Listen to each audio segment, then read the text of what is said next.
స్త్రీశక్తి సంఘం ఈరోజు నాయకులను ఒకటే ప్రశ్నిస్తుంది.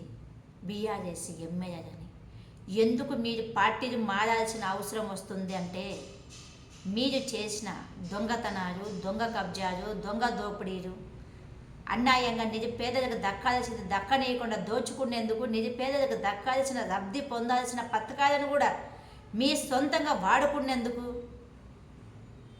మీరు పార్టీలు మారుతున్నారు. కానీ దొంగలను తీసుకొని పక్కన కూర్చిపెట్టుకుంటున్నాడంటే ఇంకా పెద్ద దొంగ. ఇది ప్రజలకు ఎప్పుడు అర్థమైపోయింది. పార్టీని మారేటప్పుడు ఒకటి ఆలోచించుకోండి.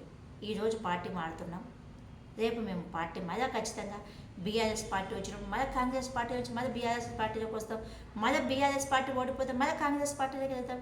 మళ్ళీ కాంగ్రెస్ పార్టీ ఓడిపోయిందనుకో బీజేపీ పార్టీ వచ్చింది, మళ్ళీ బీజేపీ పార్టీలోకి వచ్చేస్తాం.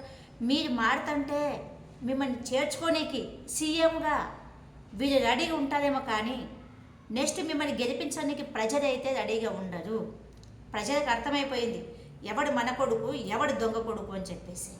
ఈసారి ఆలోచించే ప్రజలు నిర్ణయించుకొని నాయకులను ఎన్నుకోవడం జరుగుతుంది. మీరు ఈసారి జాగ్రత్తగా ఉండండి నాయకులు. ఈ దొంగ కబ్జా చేసే వాళ్ళని కూడా ప్రజలే బయటపెట్టి సిద్ధగా కొట్టే రోజులు కూడా వస్తున్నాయి. ఇంకా మా దాకా వస్తే మాకు రోజు వీడు వచ్చి బెదిరియడం, వాడు వచ్చి బెదిరియడం, వీడు అదనడం, ఆడ అదనడం, కొంతమంది అయితే లేడీస్ని ఎందుకు పనికి రాని వ్యక్తులను కొంతమందిని మా పైకి పంపించడం, ఇదంతా మీరు చేసి వ్యర్థం. మీ విలువలు మీరు పోగొట్టుకోకండి.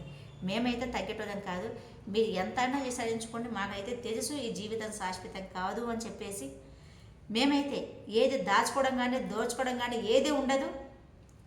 తిననీకుంటే చాలు, ఉండనీకుంటే చాలు. ఎప్పుడు భగవంతుడు పిలిచినా అప్పుడు పోనీకి రెడీగా ఉన్నాం మేము. నాదా కొన్ని వందల మంది ఇదే బాటగా నడుస్తున్నారు. ఇంకా నాయకులకి ఇప్పుడు 1000 కోట్ల ఆస్తులు దాచుకొని దోచుకొని కబ్జాలు చేసుకున్న వ్యక్తుల బాటలో మేము నడవడం లేనంటే లేం. ఎంతసేపు ఉన్నా మేము దొంగము. వీళ్ళ దొంగతనాలు బయట పెట్టే ప్రయత్నమే స్త్రీశక్తి సంఘం చేస్తుంది. ఎవడికి భయపడేది కాదు. ఎవడి సపోర్ట్ చేసినా చేయకపోయినా మా ప్రయత్నం మేము చేస్తూనే ఉన్నాం.